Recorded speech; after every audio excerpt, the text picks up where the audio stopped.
नमस्कार दोस्तों, आप देख रहे हैं Rajpath, the Quint Hindi, the Quint English और ब्लूमबर्ग क्विंट पर हमारी खास बातचीत राजस्थान के मुख्यमंत्री श्री अशोक गहलोत के साथ। और आपको ये भी मैं बताना ज़रूरी समझता हूं कि वो पब्लिसिटी से, प्रमोशन से इतने दूर रहते हैं कि ये शायद अकेले राजनेता हैं जिनको मैंने 30 साल पहले इंटरव्यू किया था और आज 30 साल के बाद इंटरव्यू करने का मौका मिला है कैमरे के सामने।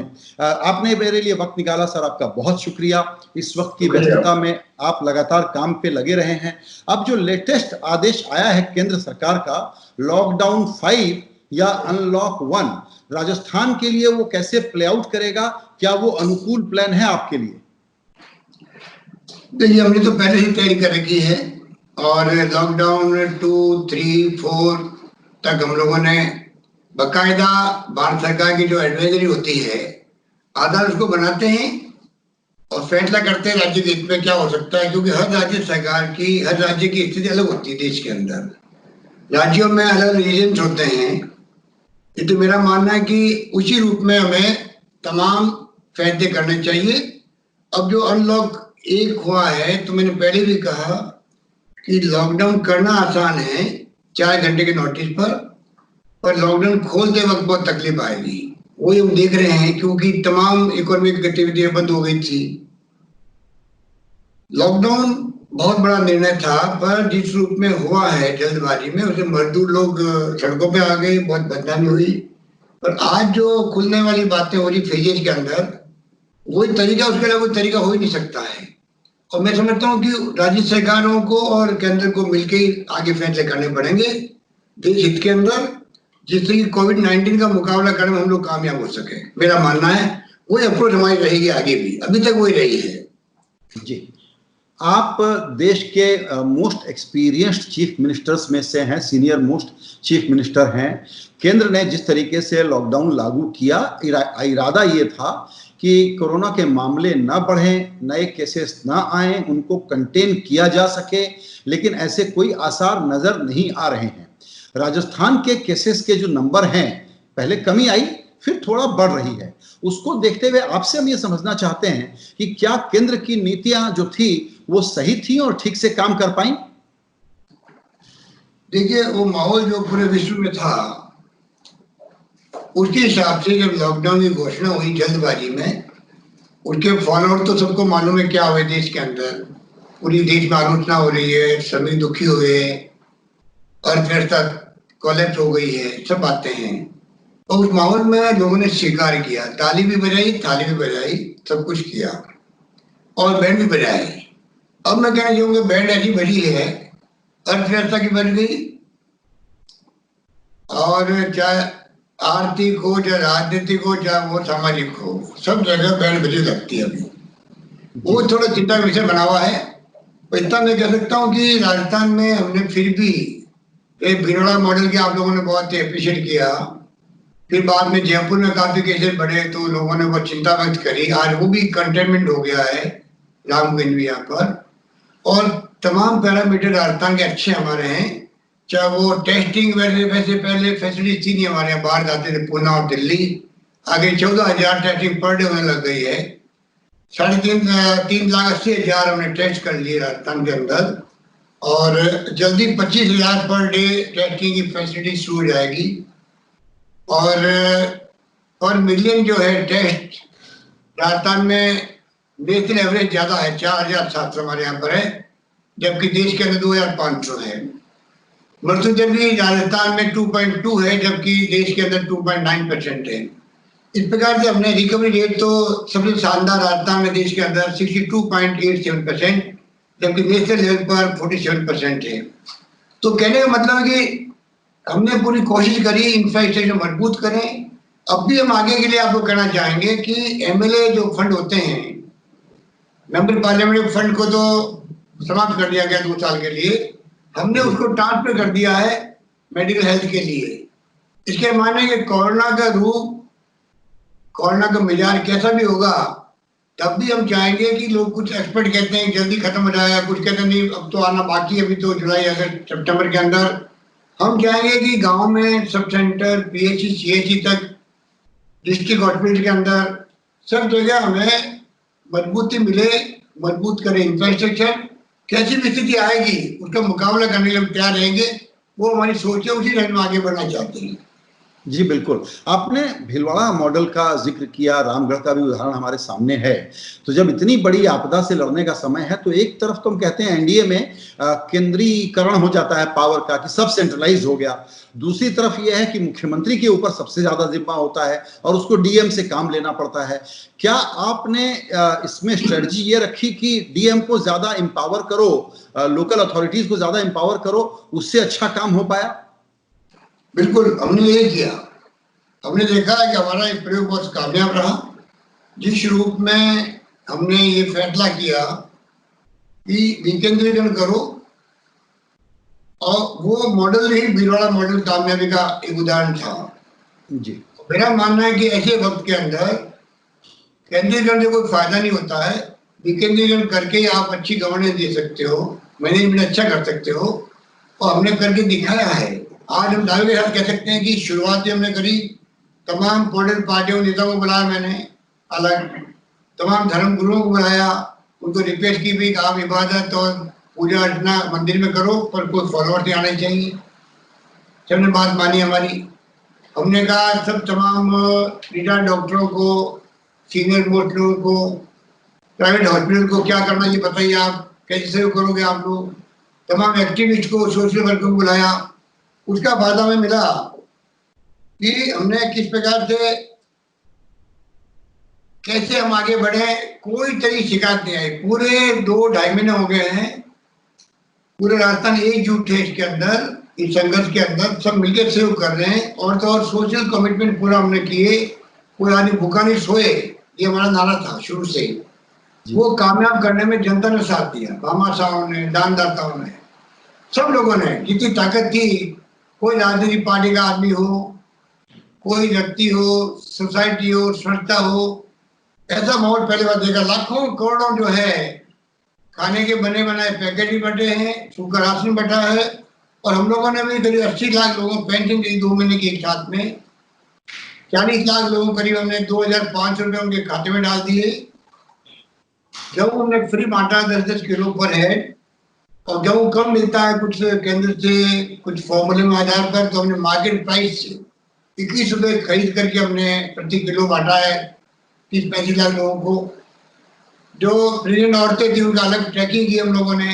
नॉन कोविड पेशेंट को तकलीफ नहीं आए, 550 गाड़ी लगाई हम लोगों ने, जिससे कि मोबाइल वैन चलता रहे, गांव-गांव के अंदर वो इलाज करवाते रहे। तो तमाम तरीके से इतना हमने मेटिकुलसली काम किया, उसका लाभ हमें मिला, और हम लोग बहुत कामयाब हुए हैं कोविड-19 की जंग लड़ने के अंदर। बिल्कुल। गहलोत साहब, आप हमेशा संयत भाषा के लिए और अंडर स्टेटमेंट के लिए जाने जाते हैं, लेकिन आज जब एनडीए सरकार का 1 साल पूरा हुआ तो आपकी कुछ सख्त टिप्पणियां हमने देखी, जिनमें आपने एनडीए सरकार पर कमेंट किया है, उनके काम पर कमेंट किया है, और साथ ही रेल मंत्री के बारे में भी आपने कुछ कहा है। ऐसी सख्ती क्यों दिखाई आपने? नहीं, सख्ती नहीं दिखाई है। जन भावना क्या है उनको रिप्रेजेंट करने का प्रयास किया है।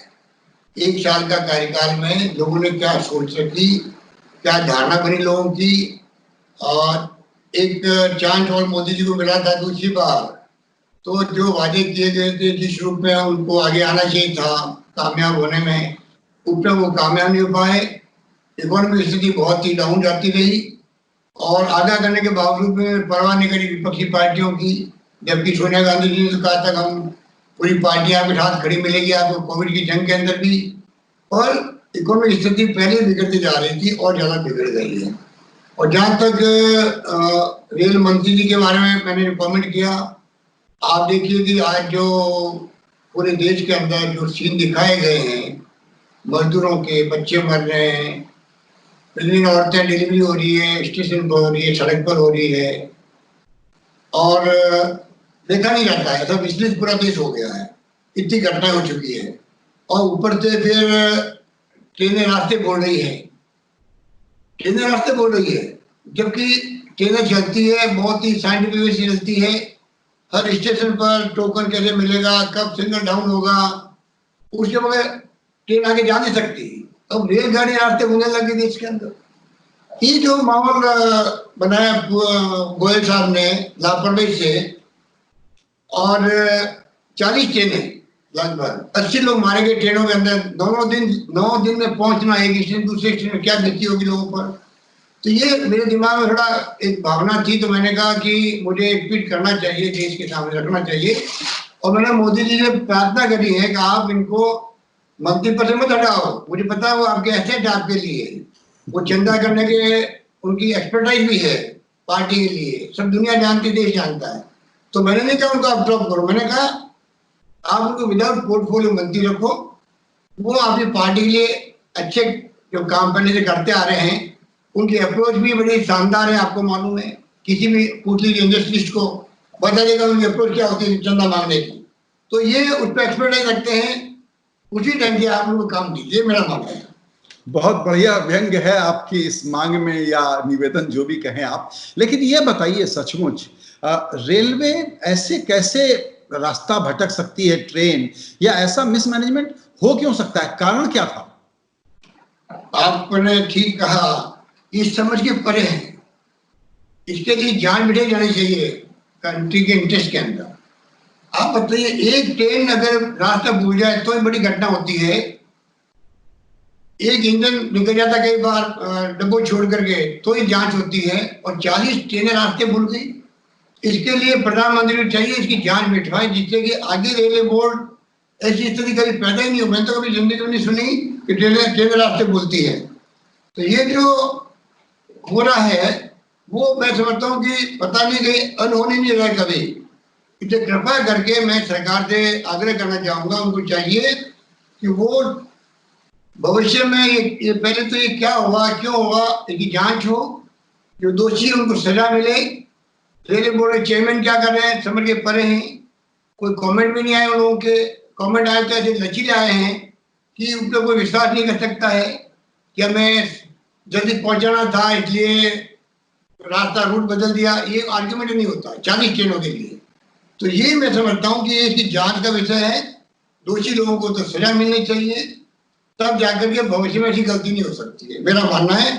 और फिर आप देखिए, मजदूरों से पैसे वसूल करने की बात कर ली रेलवे ने। अरे मजदूर पहले दुखी था बेचारा, उनको मतलब समझ में नहीं आता कि पीयूष गोयल जी ने कैसे फैसला करवा दिया कि 15% मजदूर वसूल करो आप किराया। 15% की बात करते हैं और 85% कहते हैं हम दे रहे हैं। अब जाके सुप्रीम कोर्ट ने कहा कि नहीं 85% हम नहीं दे रहे, वो तो हमारे जो रेगुलर खर्चे होते हैं उसका पार्ट है वो। तो इसका मतलब कि जो रेल किराया पूरा वसूल किया गया, मजदूरों से मांगा गया, वो तो ठीक है। सोनिया गांधी जी ने कहा कांग्रेस राज्यों को नहीं बल्कि पार्टी को भी कि मजदूरों का पेमेंट आप करो।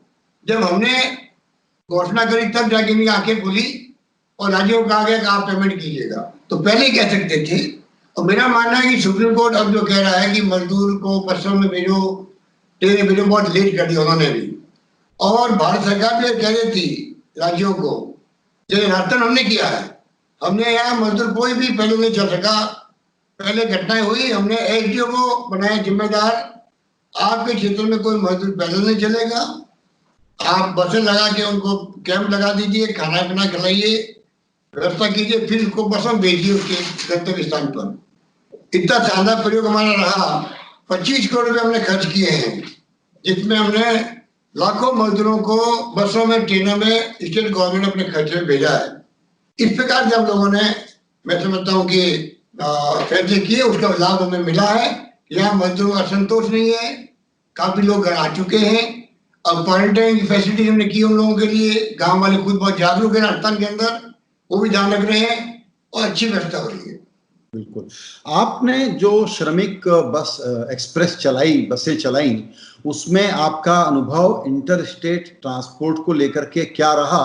क्योंकि पिछले दिनों चर्चा हुई थी कि यूपी बॉर्डर पर रोकने की बात हो गई, तो वो क्या किस्सा था? देखिए, यूपी बॉर्डर पे तो अनफॉर्चुनेट यूपी गवर्नमेंट की अप्रोच जो है वो समझ के परे हैं। अगर उनको मान लीजिए गाजीपुर में या नोएडा में तकलीफ हो रही थी, 11 लोग इकट्ठे हो रहे थे और प्रियंका गांधी जी ने कहा कि हम बसें प्रोवाइड कर सकते हैं, उनको वेलकम करना चाहिए था। बाद में उन्होंने अनुमति दी और वापस ले ली अनुमति को।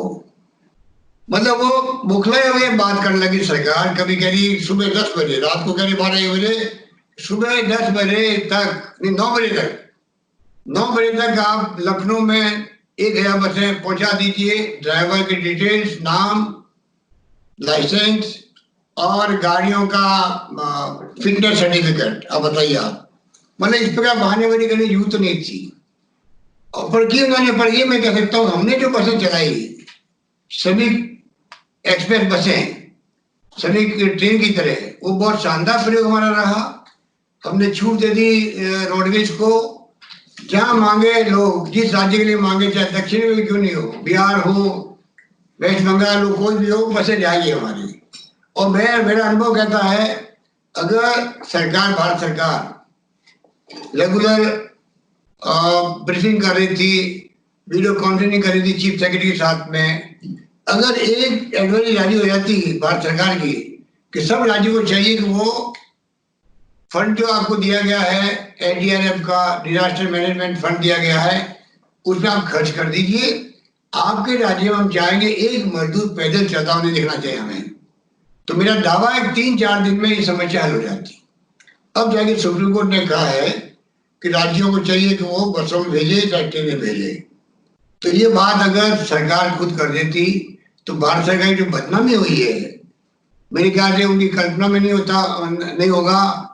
पूरा देश विचलित है, पूरा देश द्रवित है कि क्या मजदूरों की स्थिति हुई है। प्रेग्नेंट औरतें डिलीवरी कर रही सड़कों पर, 2 साल का बच्चा अपनी मरी हुई माँ के पास खड़ा है, चादर उठा रहा है, पता नहीं माँ मर गई क्या।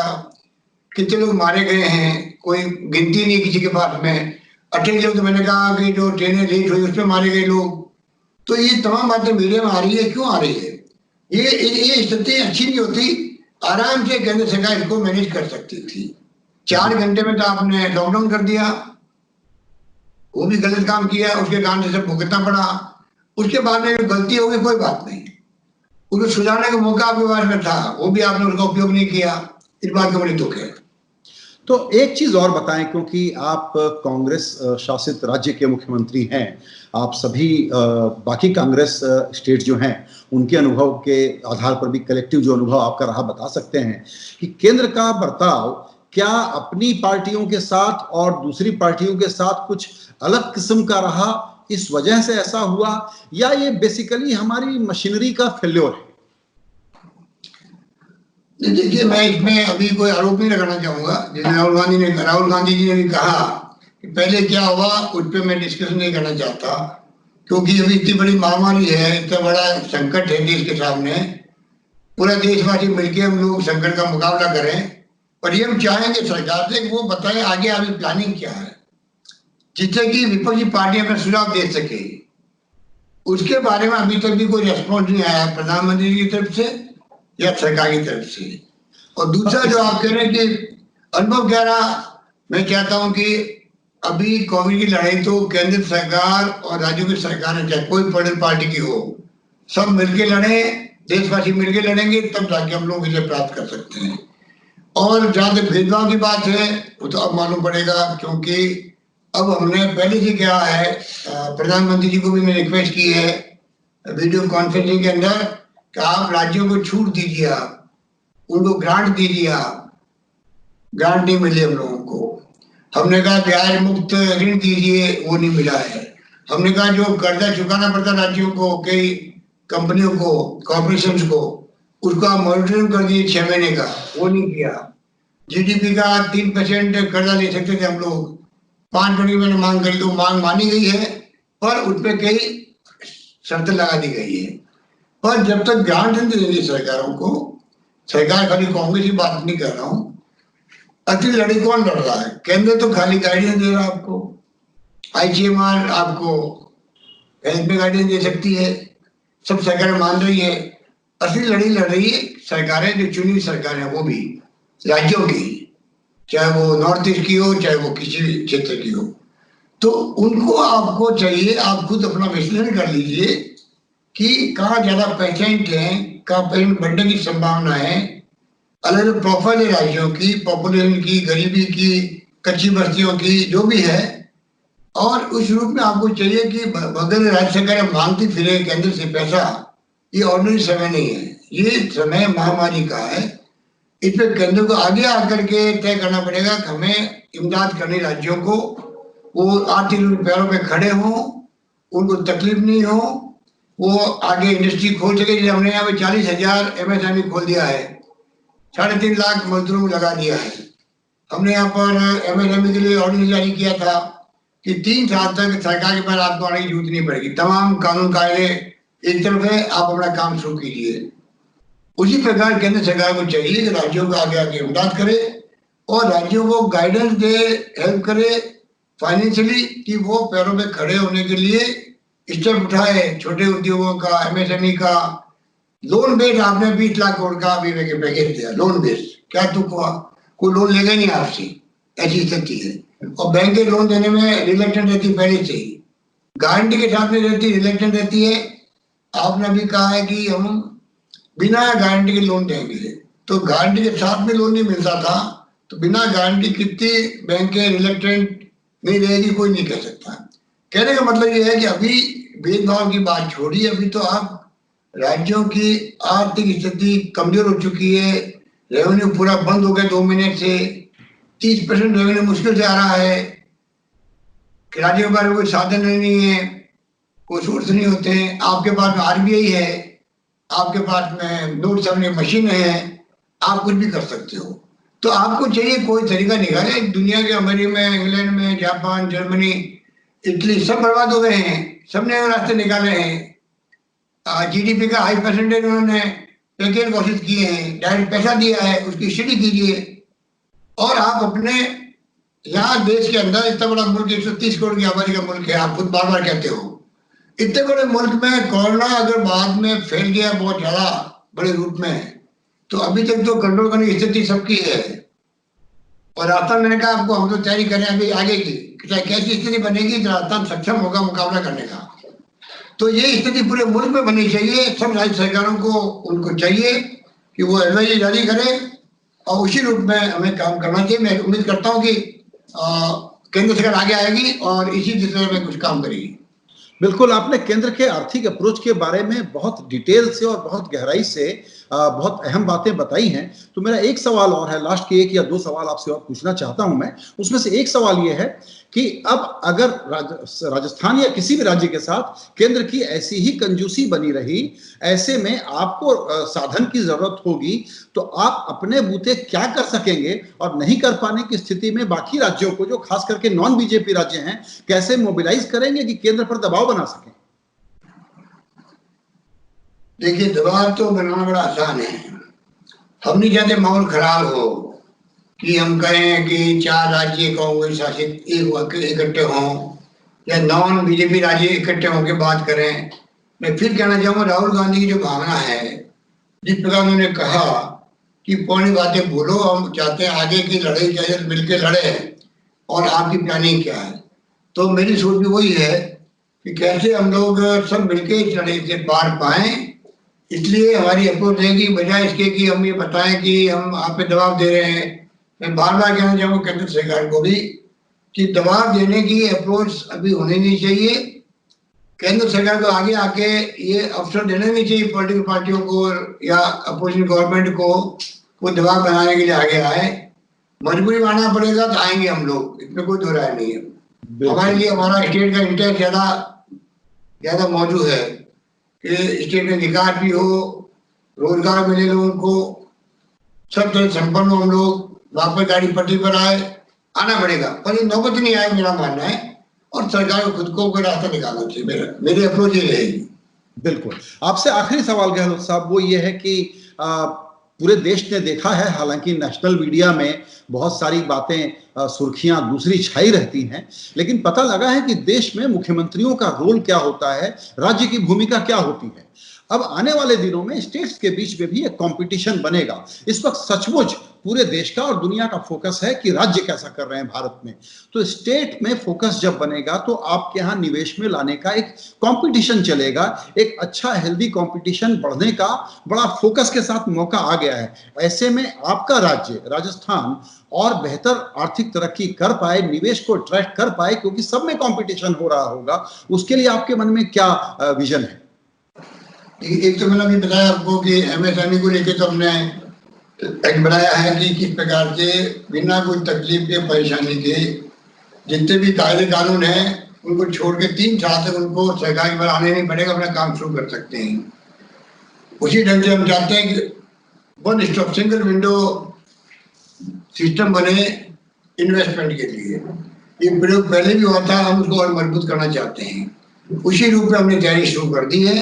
हम चाहेंगे कि इन्वेस्टमेंट की संभावना वैसे बहुत ही तकलीफ वाली है अभी, चाहे डोमेस्टिक हो चाहे वो एफडीआई का हो, पर हमारा प्रयास रहेगा कि हम ऐसा माहौल बनाए रखें राजस्थान के अंदर भी कि संभावना जब बने उस वक्त देश और दुनिया के लोग राजस्थान की तरफ भी देखें।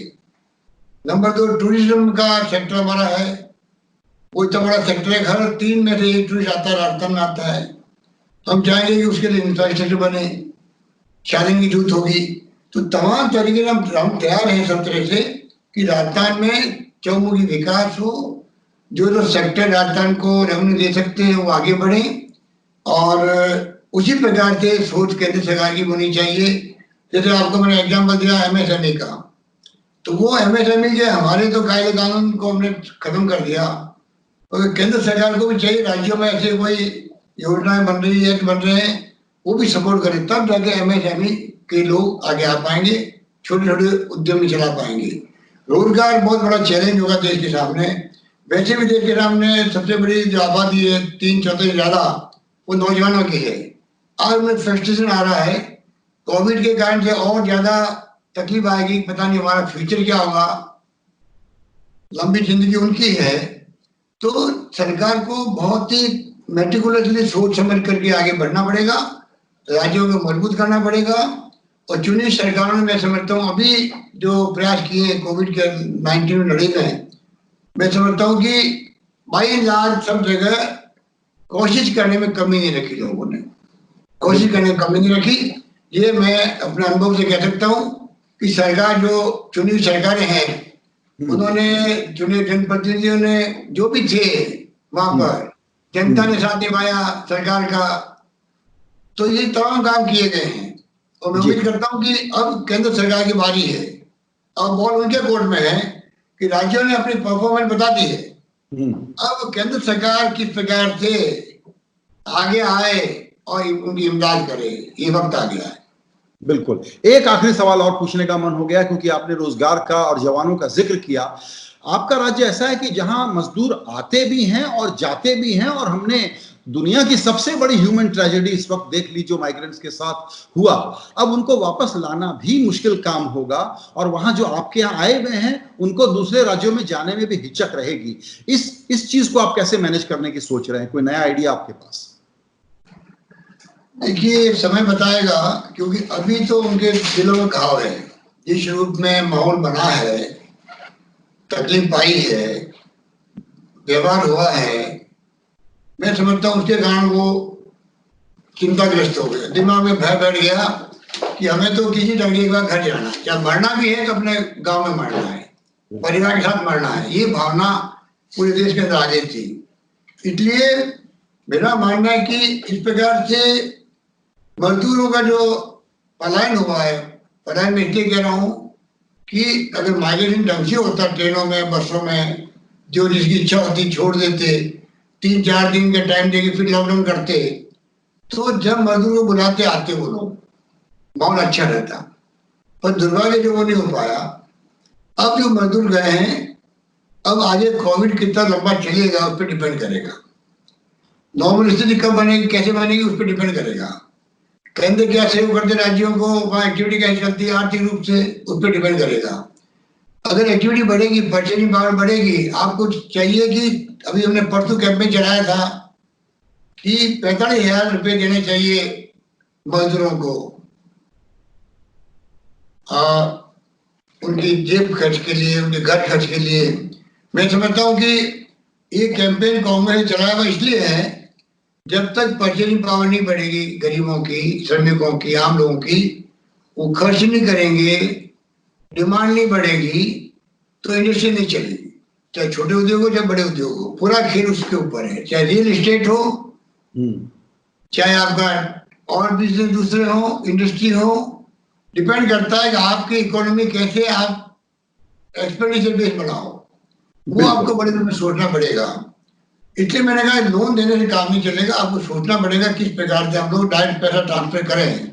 और इसलिए कांग्रेस प्रेसिडेंट सोनिया गांधी जी ने अभी प्रोग्राम चलाया परसों, और उसको मैं समझता हूँ कि बहुत रेस्पॉन्स मिला, लाखों करोड़ों लोगों ने उसको देखा है कि स्पीक ऑफ इंडिया, उसमें कई मांगे की गई। नरेगा है, बहुत बड़ी देन है सोनिया गांधी की और डॉक्टर मनमोहन सिंह जी की। 100 दिन का रोजगार मिल रहा है, अभी कोविड के बाद में 200 दिन का रोजगार करना चाहिए। तो मैं समझता हूँ इस प्रकार से अगर आप आगे बढ़ के कई फैसले करेंगे, एक्टिविटी गाँव में बढ़ेगी, आदमी कंफर्टेबल महसूस करेगा, तब सोचेगा मुझे यहाँ मैं 500 रुपये कमाता हूँ, बम्बई जाऊंगा तो 1000 रुपये कमाऊंगा, तब आप यानी वो सोचेगा। बड़ा वो गाँव में रहेगा, और गाँव में रहेगा तो आज स्थिति बन गई है कि इंडस्ट्री खुल गई है। आपने अनुभव किया होगा, तो वहाँ मजदूर नहीं है, इस कारण इंडस्ट्री शुरू नहीं हो रही है। खुल गई है, शुरू नहीं हो रही है, स्थिति बन गई देश के अंदर। इन सारे पार पाने के लिए मेरा मानना है कि भारत सरकार को एक्सपर्टाइज ग्रुप बनाना चाहिए, भारत सरकार को उनकी रिपोर्ट लेनी चाहिए, अलग अलग क्षेत्रों में बड़े रूप में इकोनॉमी में ध्यान देना चाहिए।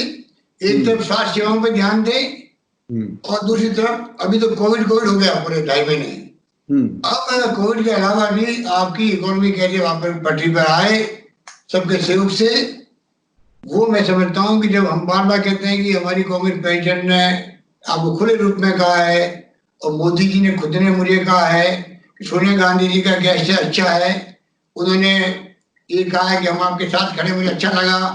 तो मेरा मानना है कि अब जब मोदी जी खुद बात मानते हैं, विपक्षी पार्टियां उनके साथ में है, कि लड़ाई के अंदर मिलकर लड़ना चाहिए, और आगे जो कोई राय दे आपको, मानो नहीं मानो आपकी मर्जी की बात है, पर जो सुझाव दे रही सरकारें को विपक्षी पार्टियां, आपको अन्यथा नहीं लेना चाहिए। अभी तो ये है कोई सुझाव दे दो उनको तो बकायदा उसी 1 घंटे बाद में आपके केंद्रीय मंत्री उतरते मैदान के अंदर, मीडिया के अंदर, ऐसी टिप्पणियां करते थे कि हम लोग कोई दुश्मन है देश के, ऐसे कमेंट करते पार्टियों के बारे में, कोई मैं वहां पर रिपीट नहीं कर सकता।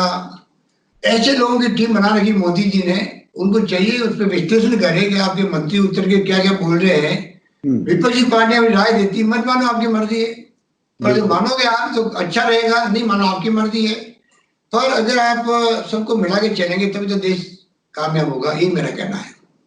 बिल्कुल, आपने बहुत ही सरल शब्दों में बहुत बड़ी बातें बताई हैं। हम आशा ही कर सकते हैं कि आप जैसे लोगों का अनुभव उठाने के लिए केंद्र सरकार थोड़ा अपना ओपन माइंडेड रहे और हाथ खुला रखे, मन खुला रखे। और आपने जो सबसे बड़ी बात कही है मुख्यमंत्री जी, वो ये है कि गरीब के हाथ में पैसा और मांग क्रिएट किए बगैर, इस सूत्र को पकड़े बगैर कितनी भी बातें कर लें, कितनी भी घुमा फिरा के इकोनॉमिक्स बना लें, इस संकट से निकलना बहुत चुनौती भरा काम होगा। आपने हमारे लिए इतना वक्त निकाला, आपका बहुत शुक्रिया। नमस्कार। धन्यवाद।